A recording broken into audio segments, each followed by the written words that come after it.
Hello everyone, welcome to my channel. So continuing with the chapter friction, today we'll do the fluid friction, right? So this chapter has been taken from the science book NCERT science book of grade 8th, and we have already discussed about the sliding friction, static friction and rolling friction.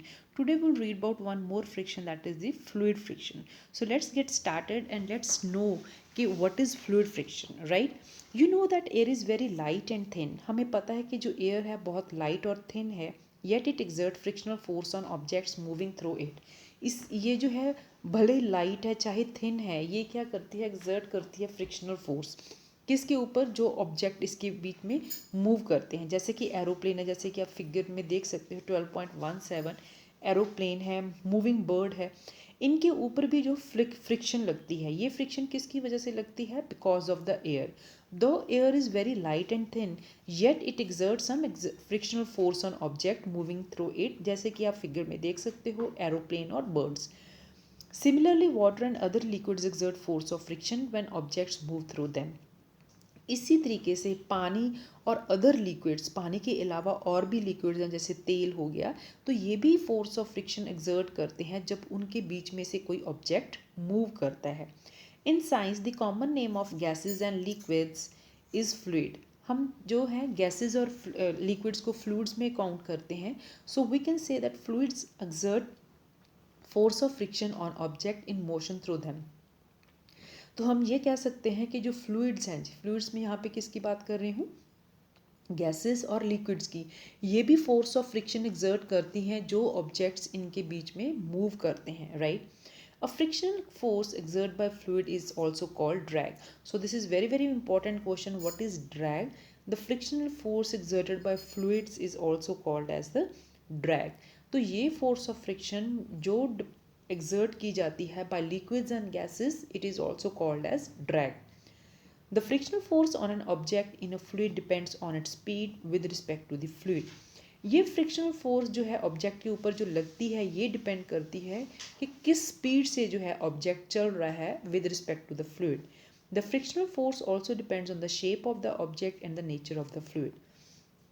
Object की speed के ऊपर तो लगती है, साथ में ये भी डिपेंड करता है कि उस ऑब्जेक्ट की शेप कैसी है और नेचर ऑफ द फ्लूइड कैसा है. जैसे कि अगर हम ये कहें कि स्पीड, जब ज़्यादा स्पीड हो जाती है तो रेजिस्टेंस कम होती है. Also depend on shape. अगर किसी शेप ऑब्जेक्ट की शेप स्ट्रीमलाइन होगी तब उसको जो है फ्रिक्शनल फोर्स बहुत कम लगेगी. अगर हम बात करें रेक्टेंगुलर शेप की, वहाँ पे जो है फ्रिक्शनल फोर्स ज़्यादा लगेगी. नेचर ऑफ द फ्लूइड कहने का मतलब, कोई फ्लूइड है बहुत थिक है, कोई फ्लूइड जो है बहुत पतला है, जैसे कि पानी है. जैसे एक फ्रूटी है वो बहुत थिक होती है, जो फ्रूटी अपने, यू मस्ट हैव टेस्टेड, जो फ्रूटी है वो थिक होती है. मतलब जो थिक फ्लूइड होगा वो ज़्यादा फ्रिक्शनल फोर्स एक्सर्ट करेगा as compare to the more liquid one. Now it is obvious that when object move through fluids, तो हमें पता है कि जब भी ऑब्जेक्ट मूव करते हैं through the fluids, they have to overcome friction acting on them. उनको अपनी फ्रिक्शन, जो फोर्स फ्रिक्शन लग रही है उसको ओवरकम करना पड़ता है. In this process they lose energy. इस प्रोसेस में वो अपनी एनर्जी लूज़ करते हैं क्योंकि उनको उतनी फोर्स ज़्यादा लगानी पड़ेगी उस फ्लूइड में चलने के लिए. Efforts are there for made to minimise friction. अब जो है फ्रिक्शन अगर ज़्यादा होगी तो ऑब्जेक्ट को अपनी एफर्ट भी लगानी होगी, लेकिन हम ये चाहते हैं कि फ्रिक्शन कम हो जाए जिसकी वजह से ऑब्जेक्ट को एफर्ट भी कम लगानी पड़े. So objects are given special shape. इसी वजह से जो है ऑब्जेक्ट को हम स्पेशल शेप देते हैं.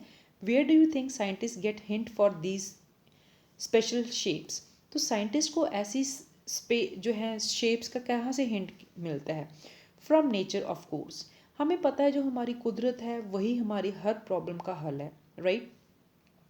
जैसे कि नेचर में जो है birds and fishes, they have to move about in fluid all the time. Birds हैं हवा में फ्लाई करते हैं, फिश है पानी में रहती हैं.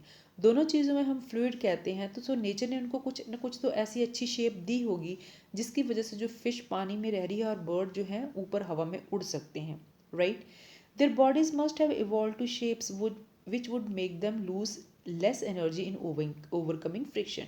तो भगवान ने उनकी बॉडी में कुछ ऐसा तो दिया होगा, उनकी शेप ऐसी तो बनाई होगी ताकि जो उनको अपनी एनर्जी जो है लूज़ कम करनी पड़े. किससे? from the friction say, right? So to overcome the friction, the nature has given them specific shape, and this shape is called as the streamlined shape. Now you read about these shape in class 6. Look carefully at the shape of an aeroplane in figure 12.17. जैसे कि आप figure 12.17 में aeroplane की figure देख रहे हो, doesn't it resemble with the shape of the bird, right? In fact all vehicles are design to have shape which reduce friction. यही एक रीज़न होता है कि मोस्टली जितने भी व्हीकल्स डिज़ाइन किए जाते हैं उनको ऐसी शेप दी जाती है ताकि जो है उनकी जो है फ्रिक्शन जो है रिड्यूस हो सके. जैसे कि आप 12.17 में देख सकते हैं, अगर हम आउटलाइन से देखें, जो एरोप्लेन के विंग्स हैं वो बर्ड के विंग से रिजेंबल कर रहे हैं, और जो एरोप्लेन की बॉडी है वो बर्ड की बॉडी से जो है रिजेंबल करती है. तो जो है नेचर जो है, हमें अपनी नेचर को जो है, इसलिए जो है हमें हर प्रॉब्लम का हल मोस्टली नेचर से ही मिलता है. So we have to take care of our nature very well. तो इसके साथ जो है ये चैप्टर ख़त्म होता है. And thank you so much for watching.